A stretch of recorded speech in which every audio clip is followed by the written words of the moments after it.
ay dapat wala ding unfair kung hindi nyo tanggalin si Jing Capil. Halos pareho lang naman ang kasalanan nila.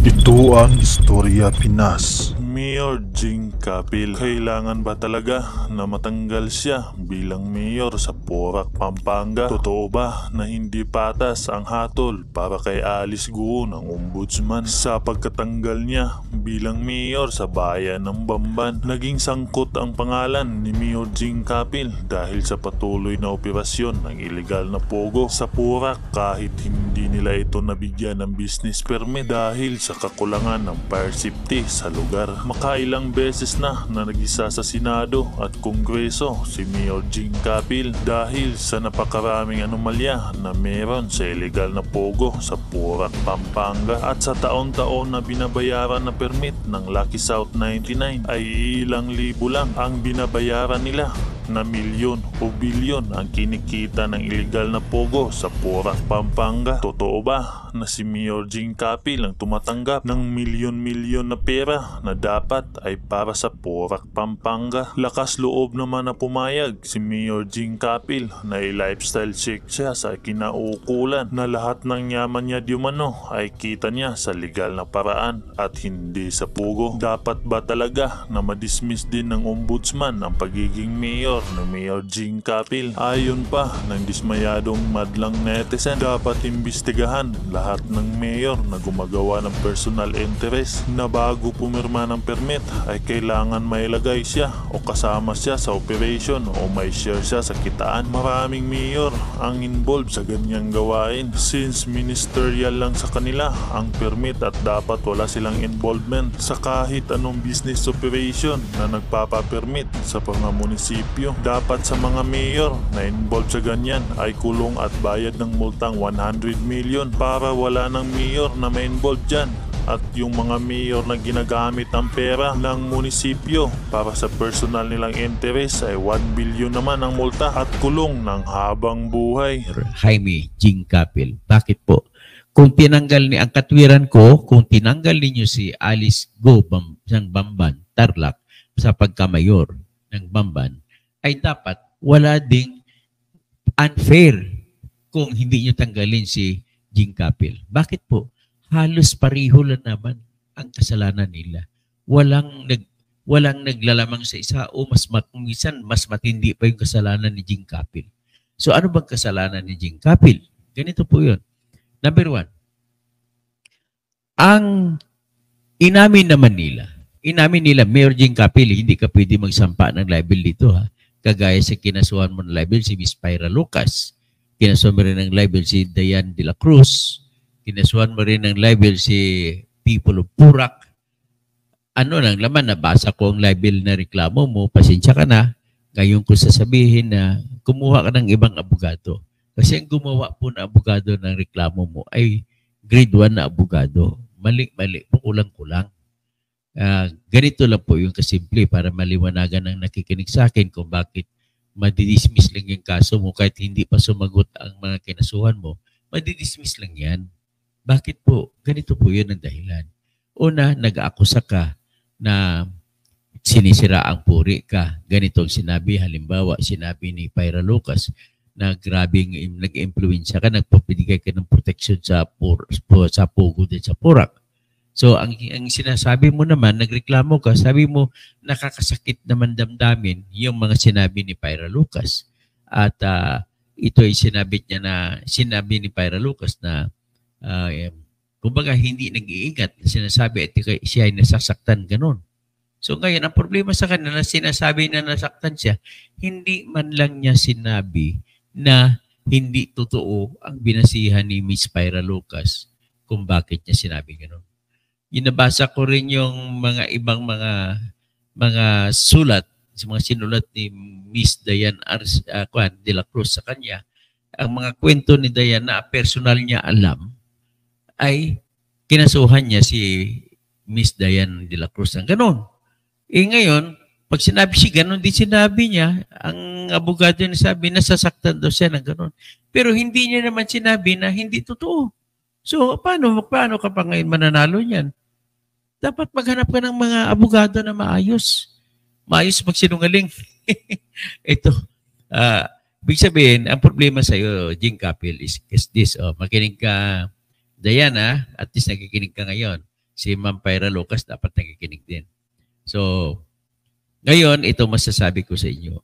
Hindi mananalo yung kumakaso laban sa inyo. Bakit po? Kasi mahawak nyo ang katotohanan. Kung totoo naman ang sinasabi niyo, wala pong sinatawag na libel. Ang libel po na tinatawag ay isang paninirang puri na nakasandal sa kasinungalingan. Pero ang nakakasirang puri na nakasandal sa katotohanan ay hindi po libel.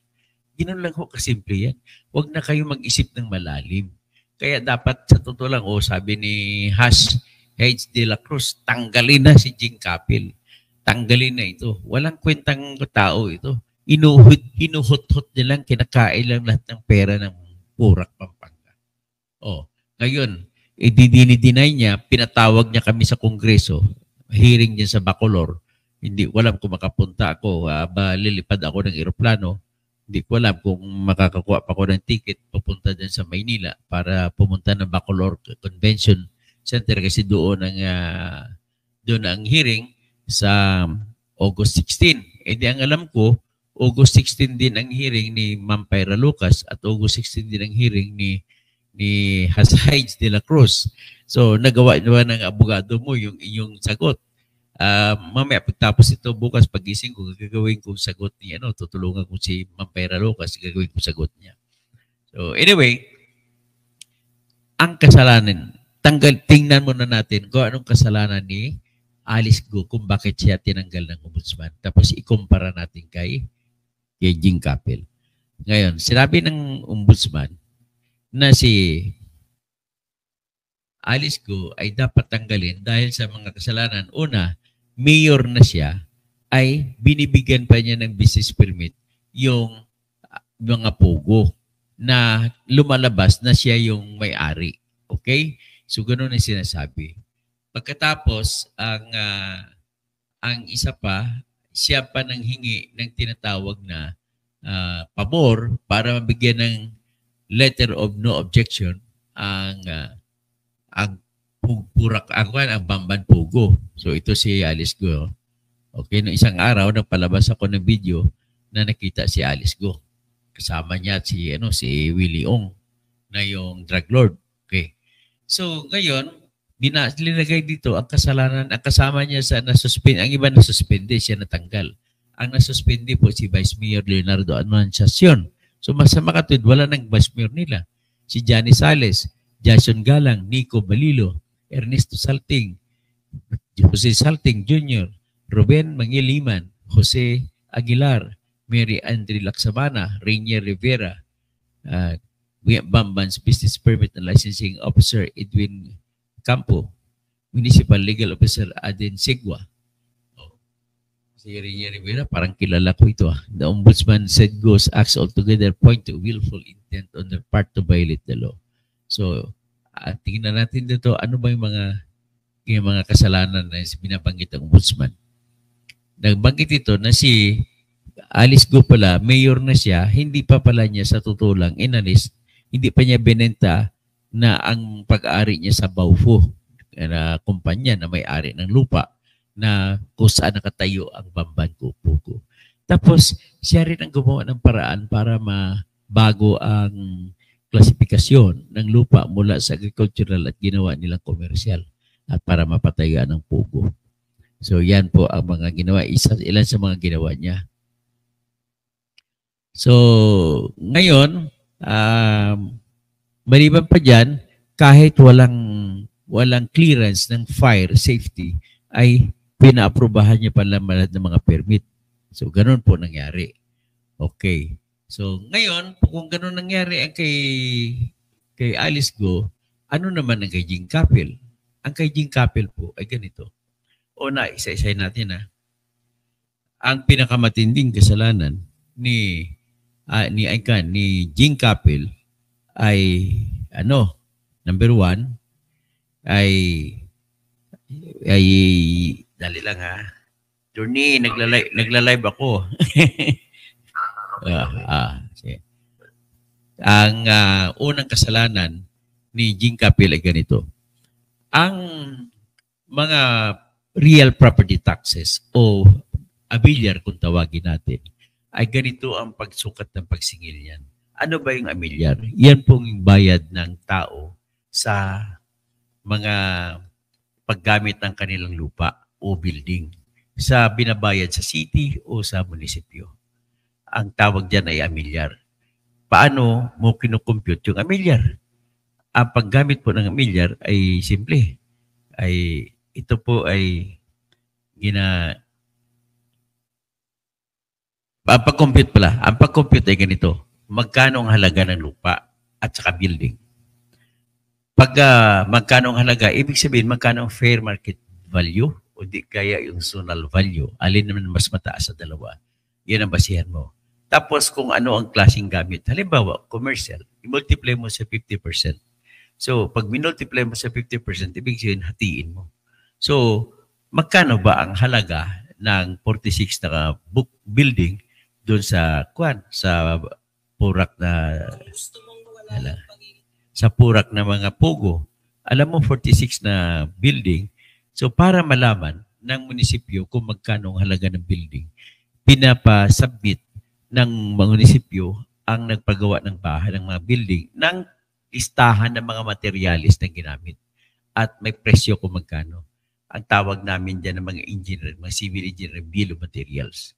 So sa bill of materials, ang kabuang halaga ay mahigit 1 billion ang ginastos nila pambili ng materialis para maitayo yung 46 na building. Okay? So kung 1 billion mahigit, ay ibig sabihin yan sa estimate mo na biglaan, ang gastos po sa kung magkano ang ibabayad mo sa mga labor, sa mga laborer, mga karpentero, kantero, sa mga engineer na magsusupervise sa construction, sa mga foreman, sa mga electricians, sa mga lahat-lahat na trabahante. Gagastos ka po equivalenting kung magkano ang presyon ng ginamit mo materialis, ganoon din po ang gastos mo. So kung 1 billion 70 million ang bill of materials ng 46 building, dapat 1 billion din halos ang bayad sa mga labor. So, ibig sabihin, pag nabuo mo yun, ganun din po ang halaga ng building. 2 billion. So, ngayon, pag kinuha mo 2 billion, pwede mong sabihin, iyon na rin ang fair market value o di kaya zonal value na aayon sa computation ng Bureau of Internal Revenue. Okay, anong kasunod? I-multiply mo siya sa 50% kasi ang assessment level kapag commercial napupunta sa halimbawa 50% na lang, alam ko 60%. 50% na lang para madali ang computation. So kung 50%, that is kalahati. So ano kalahati ng 2 billion? 1 billion. So ibig sabihin, pag sa building pa lang, ang assessment value is 1 billion. So paano mag-compute ng tinatawag na real property tax? Ang pag-compute niyan, kasi sa labas ng Metro Manila ay 1% ng assessment value. So ano yun? So 1% times 1 billion is equals to 10 million.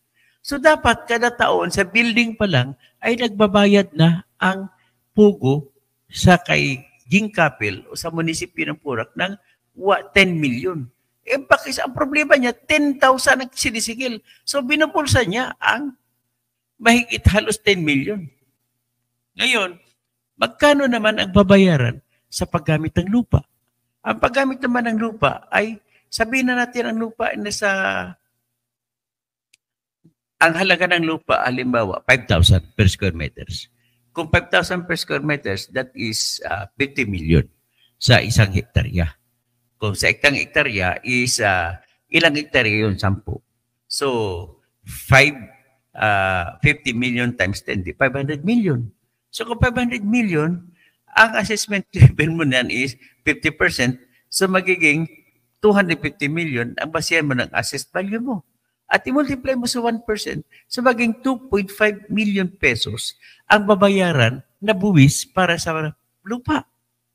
So 2.5 plus 10 million is equals to 12.5 million ang binubulsa kada taon ni Gingkapil. So, ibig sabihin, tama ako sa pagsasabi na 5 milyon kada buwan ang kinukuha niya parang payula mula sa Pogo. O, tama? Tama, Heidi? So, ngayon, siyempre, ngayon lang na walang income. Pero yung pagnanakaw ni Jing Capel mula noong 2019 hanggang sa 2023, hanggang sa 2024 na Marso na bago hinuli. June 4 pala hinuli. Ni Ray. Ang problema sa kanya ay kay Jing Capel, nagrereklamo siya sa Kongreso. Bakit saan daw inaakusahan daw namin siya ni Pyra Lucas na may payula daw siya tinatanggap ng 5 milyon. Yun yun. Yung nangyari mo sa property tax na 12.5 million hindi mo siningil, binulsa mo lang yun. Oh. So 12.5 million kada sa isang taon. Actually, 12.5 million, may iba ka pang kinukuha sa business taxes pa. Dapat ang magkano siningil mo sa business taxes? 4,000 kada taon. Ilan ang nagnegosyo doon? Hiwalay pa na buwis yung restaurant doon na diyan ka kumakain lagi. Jing Capel. O confirm mo ba yan, Has? Has na diyan kumakain lagi si Jing Capel sa restaurant niya sa Pogo. Kasama pa ka diyan kumakain yung kapatid ni Lito Lapid na si Ray Lapid. Oh. Kaya kasi Lito Lapid, hindi siya makatanggi dito. Talagang siyang nagbibigay ng impluwensya. Ang kanyang impluwensya bilang senador at ang kanyang impluwensya bilang chairman noon ng Games and Amusement ay yan ang ginagamit niya para lumapit sa kanya at magbibigay sa kanya ng monthly ang Pogo. Kaya mahirap pati paniwalaan pag sinabi ni Lito Lapid na hindi siya kumuha. Kung ikaw ay kumuha o kumita ng 1 million kada araw sa lahar nung ikaw ay gobernador sa loob ng 9 na taon at gobernador na sa loob ng 3 taon ng iyong anak na si Mark Lapid, ay ibig sabihin, gagawin mo rin yan sa Pogo. Diba? O ngayon, sa isang taon na kinita mo nun sa lahar ng gobernador ka pa, so 1 million, 365 days in a year. So 365 million na kinikita mo sa isang taon, Mr. Lapid, diba? O, times 9 years. O, kung 10 years yan, 3.65 billion. Ganun lang ako kasimple yung competition niya. Huwag na natin pahirapan na sarili natin. Kaya huwag kang magtanggi-tanggi niya. May hawak din ako na tax deck. Ang sinasabi sa akin ng source ko, yun ang lupa na binigay sa iyo dyan.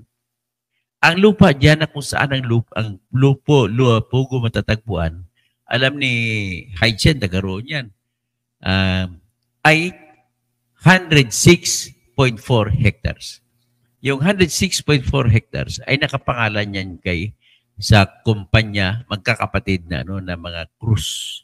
At ang kanilang representative ay tinatawag nila na Tata Perto, si Roberto Pert Cruz, na siyang presidente ng tinatawag na Victoria Tourism Park Corporation.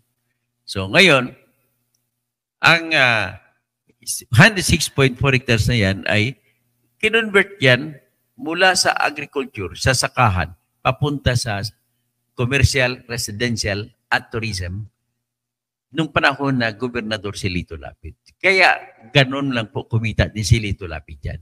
Kaya binigyan din siya ng pabor, binigyan din siya dyan ng parte. Okay? So, no 2001, in-apply yan magiging lupa na komersyo, bahayan, at saka pasyalan o turismo. So ngayon, noong 2003, nag-apply sila na i-convert yan mula sa agricultural. Gagawing turismo, gagawing residential, at gagawin na komersyal. Nag-grant. Siyempre, bakit? Inaprubahan ng dating Department of Agrarian Reform Secretary ni si Roberto Obet Pagdanganan na ang presidente noon ay si Gloria Macapagal Arroyo. Ninakaw niya nga lang yung pagka-presidente niya kay Erap at saka kay Bong Fernando Po Jr. So ngayon, dahil malapit si Governor Lapid noon kay Gloria, nilakad niya doon kay Gloria na aprobahan ang ina-apply ni Roberto Cruz na i-convert mula sa sakahan ang lupa na 106.4 hectares. Gagawing komersyo, gagawing pabahay, at gagawin na pangturismo. So, na-convert na, ginawa nila ngayon. Tinagyan nila golf course, 60 hectares halos ang golf course, nilagyan nila ng mga hotel dyan, nilagyan ng maraming hotel, at ganun ang nangyari. Hindi natapos. Kung ang kanilang projection na 106 ay tatapusin nila, hindi na natapos. Sa pumakatwid, may natira mga 50 hectares na hindi napatayuan.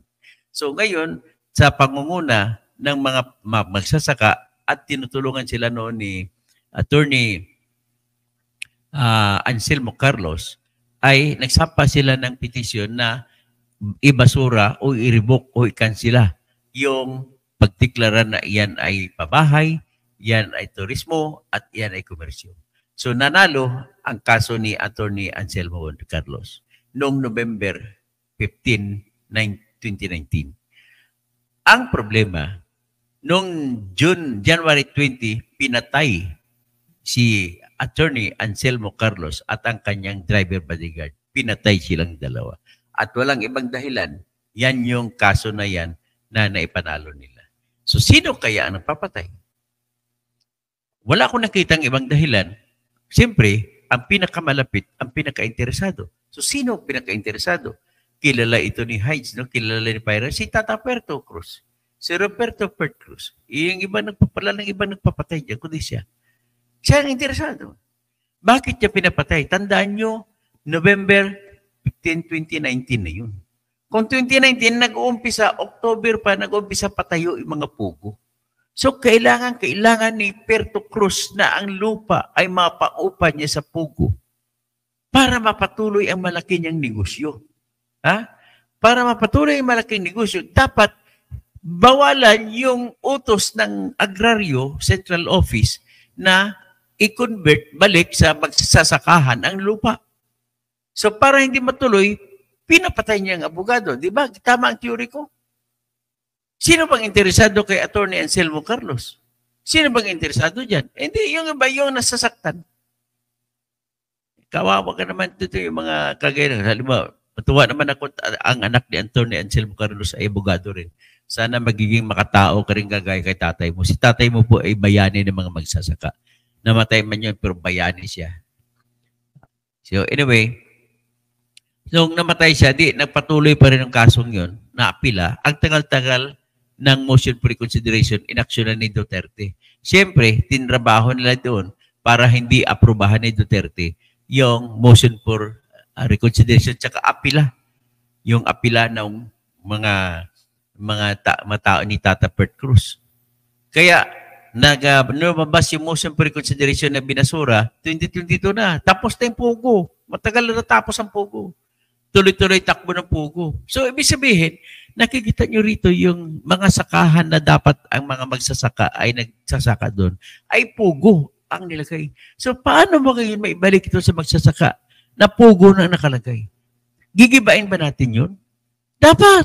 Gibain yun. Wala tayong pakialam kung bilyon ang halaga nun.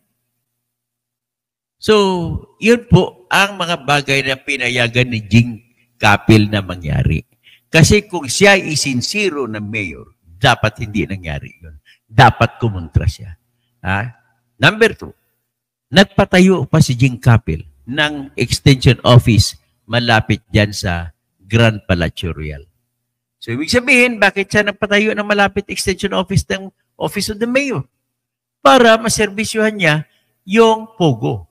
Ganun lang kasimple. Pag pumasok po kayo sa gate ng Grand Royal Palazzo, ay pagdating mo sa dulo, pag pumunta ka sa kanan, makikita mo papunta ka sa Pogo. Pag mapapunta ka sa kaliwa, makikita mo yung dalawang kundo na kay si Capil na ang sinasabi na may-ari. Kaya, Jing Capil, nagreklamo ka sa amin sa Congress na sinabi namin yan na ikaw may-ari ng kundo, ay kami po ay nagsasabi lamang ng totoo kung anong sinabi ng kapitbahay mo.